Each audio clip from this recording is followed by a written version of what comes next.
मित्रों, क्या आपके लिए इस बात का पता है गौ माता ने स्त्रियों के लिए किस कारण से दिया था श्राप, और गौ माता ने स्त्रियों के लिए वह कौन सा श्राप दिया था जिसके कारण वह समस्त नारी जाति इस श्राप के लिए भुगत रही है, और गौ माता का वह श्राप जो टाला नहीं जा सकता। मित्रों, आइए जानते हैं इस वीडियो के माध्यम से गौ माता का वह कौन सा श्राप था। आइए मित्रों, इस वीडियो के माध्यम से मैं आपके लिए बताता हूँ। मित्रों, एक समय की बात है, भगवान विष्णु अपने राज दरबार में बैठे हुए थे। उनके पास में माता लक्ष्मी जी आती हैं, कहती हैं कि हे भगवान, आज मैं मृत्यु लोक पर भ्रमण कर रही थी। और माता लक्ष्मी ने भगवान विष्णु से पूछा कि हे भगवान, पहले स्त्रियों के जो बच्चे होते थे वो पैदा होते ही चलने लगते थे, लेकिन हे भगवान अब ऐसा क्यों नहीं है। इसीलिए हे भगवान, मेरे लिए इस प्रश्न के बारे में जानना है, और इस प्रश्न का उत्तर जानने के लिए मैं आपके पास में आई हूँ। हे भगवान, आप कृपया करके मेरे लिए इस प्रश्न का उत्तर बताएं और मेरे मन की जिज्ञासा के लिए दूर करें। मित्रों, तब भगवान विष्णु कहते हैं कि हे लक्ष्मी, तुम्हारा यह प्रश्न हर एक स्त्री जाति के लिए बहुत ही महत्वपूर्ण है। यदि तुम इस प्रश्न के उत्तर को जानना चाहती हो तो ठीक है, मैं तुम्हारे लिए एक कहानी के माध्यम से समझाता हूँ, और तुम्हारे लिए इस कथा के माध्यम से पता चल जाएगा कि अब के समय में किस श्राप के कारण स्त्रियों का बच्चा चल नहीं पाता है। और मैं इस कथा के माध्यम से आपके लिए बताऊंगा कि किस श्राप के कारण स्त्रियों के बच्चे पैदा होते ही चल नहीं पाते हैं। तब माता लक्ष्मी भगवान विष्णु से कहने लगती हैं कि हे भगवान, मैं आपकी इस कथा को पूरा मन लगाकर सुनूंगी, आप कृपया करके इस कथा के लिए सुनाइए। प्रिय श्रोताओं, यदि आप भी जानना चाहते हैं कि इस प्रश्न का उत्तर क्या है, तो मित्रों आप हमारी इस वीडियो के लिए पूरा अवश्य देखना, और वीडियो के समाप्त होने तक हमारे इस चैनल पर बने रहना। और यदि वीडियो पसंद आए तो हमारी वीडियो को लाइक अवश्य कीजिएगा, और अपने यार दोस्तों तक शेयर जरूर कीजिएगा।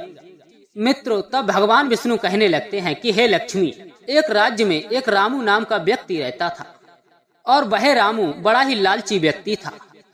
और उस रामू के पास में एक ही गाय थी।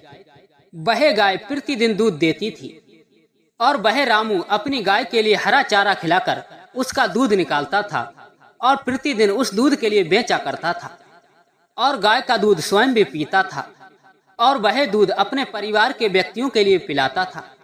और गाय के कारण वह रामू अपने परिवार का अच्छे से पालन पोषण करता था। मित्रों, उस रामू का वक्त इसी प्रकार से धीरे धीरे व्यतीत हो रहा था।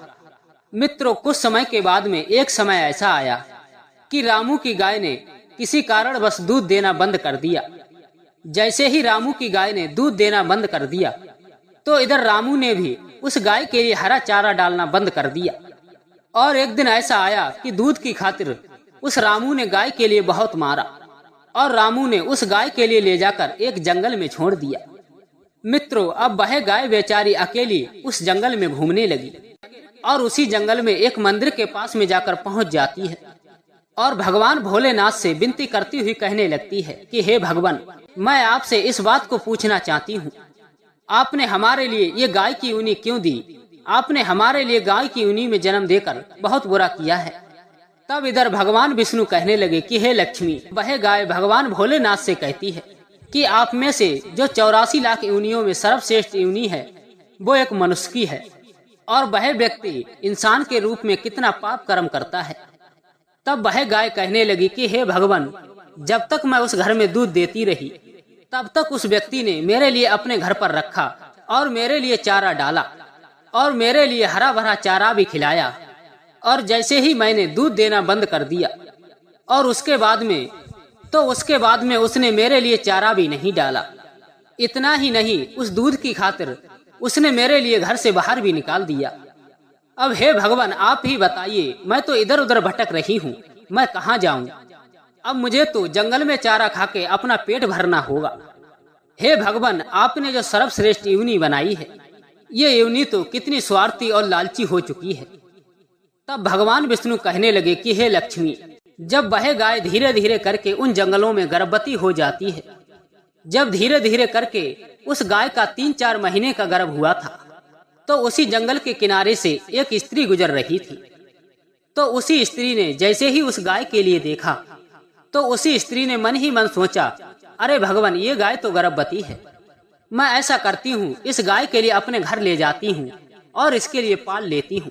जब इस गाय का बच्चा हो जाएगा तो यह गाय दूध देने लगेगी, तो इस गाय का दूध मैं स्वयं भी पीऊंगी और अपने बच्चों के लिए भी पिलाऊंगी।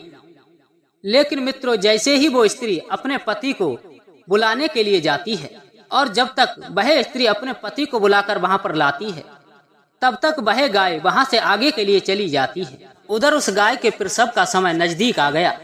तब उसी समय उस गाय ने एक बछड़े के लिए जन्म दिया। मित्रों, इधर भगवान विष्णु माता लक्ष्मी से कहते हैं कि हे लक्ष्मी, उस गाय के प्रसव के कुछ समय के बाद में वह स्त्री वहां पर घास काटने के लिए गई, तो उसी स्त्री ने जैसे ही देखा कि गाय ने अपने बच्चे के लिए जन्म दिया है, तो वह स्त्री उस गाय के पास में गई तो उसने ध्यान से देखा कि अरे भगवान, ये तो वो ही गाय है। इस गाय ने अपने बछड़े के लिए जन्म दे दिया। तब वह स्त्री इस बात के लिए सोचने लगती है, अब तो मैं इस गाय को अपने घर पर जरूर ले जाऊंगी। जैसे ही वो स्त्री दोबारा से अपने पति को बुलाने जाती है, तभी वह गाय उसी समय उस स्त्री से कहने लगती है कि अरे बहन, आज तुम हमारे ऊपर एक छोटा सा उपकार कर दो कि हमारा जो बच्चा है ये हमारे पीछे पड़ा हुआ है, इसे उठा करके तुम मेरी गर्दन के ऊपर रख दो और मैं अपने बच्चे को लेकर किसी सुरक्षित स्थान पर चली जाऊंगी, क्योंकि मेरा बच्चा 8 महीने के बाद अपने पैरों पर चलने लायक हो पाएगा। मित्रों, तब इधर भगवान विष्णु माता लक्ष्मी से कहते हैं कि हे लक्ष्मी, कि जैसा अब है ऐसा पहले नहीं था। पहले हर जानवर का बच्चा 8 महीने के बाद अपने पैरों पर चलने के लायक हो पाता था। तब इधर भगवान विष्णु माता लक्ष्मी से कहते हैं कि हे लक्ष्मी, कि जैसे ही उस स्त्री ने गाय की बात सुनी, वह स्त्री जोर जोर से हंसने लगी और कहने लगी, तुम्हारा बच्चा तो इतना गंदा है और इसके ऊपर कितनी गंदगी है। आप ही बताओ, मैं तुम्हारे बच्चे के लिए तुम्हारे पास से उठाकर तुम्हारी गर्दन पर क्यों रखूं और मैं तुम्हारे ऊपर यह उपकार क्यों करूं। मित्रों, उस स्त्री ने जैसे ही गाय का मजाक बनाया, लेकिन वह गाय उस समय असहाय थी, क्योंकि वह गाय अपने बच्चे के लिए उठा नहीं सकती थी। इधर भगवान विष्णु कहने लगे कि हे लक्ष्मी, उसी समय गाय ने दुखी होकर के समस्त स्त्री जात के लिए श्राप दे दिया और गाय ने स्त्री जात को श्राप देते हुए कहा कि जाओ, कि जो तुम्हारा बच्चा जन्म लेने के बाद तुरंत चलने लगता है, लेकिन मैं आज तुम्हारे लिए एक ऐसा श्राप देती हूँ कि तुम्हारा बच्चा जन्म लेने के बाद 10 महीने के बाद अपने पैरों पर चल पाएगा और जो मेरा बच्चा आज ये तुम्हारे सहारे पड़ा है, ये पैदा होने के बाद तुरंत चलने लगेगा। तब भगवान विष्णु माता लक्ष्मी से कहते हैं कि हे लक्ष्मी, इसी श्राप के कारण स्त्रियों के बच्चे 10 महीने बाद चल पाते हैं। मित्रों, सतयुग में सुखदेव पैदा होने के बाद तुरंत चलने लगे थे, लेकिन मित्रों कलयुग में ऐसा नहीं है, क्योंकि कलयुग में बच्चे के लिए अपने पैरों पर चलने के लिए कम से कम 12 महीने लग जाते हैं। क्योंकि मित्रों इसका कारण ये है, क्योंकि एक स्त्री के कारण उस गाय ने समस्त स्त्री जात के लिए यह श्राप दिया था। उसी दिन से जो समस्त स्त्रियों के बच्चे पैदा होते हैं वो कम से कम 9-10 महीने बाद चल पाते हैं और गाय का बच्चा उसी दिन से अपने पैरों पर चलने लगता है। इसीलिए मित्रों किसी को कष्ट नहीं देना चाहिए और यह सनातन धर्म का सबसे बड़ा धर्म होता है। मित्रों कहते हैं दूसरे के दुख में दुखी हो जाना और दूसरे के काम में आना, ये इंसान के प्रतीक सबसे बड़ा धर्म माना जाता है। लेकिन मित्रों गाय के श्राप का असर हर एक स्त्री के ऊपर पड़ा। तो मित्रों आपको हमारी ये वीडियो कैसी लगी, आप हमारे लिए कमेंट के माध्यम से जरूर बताएं। मित्रों मिलते हैं ऐसी ही ज्ञानवर्धक कहानी के साथ। आप सभी का बहुत बहुत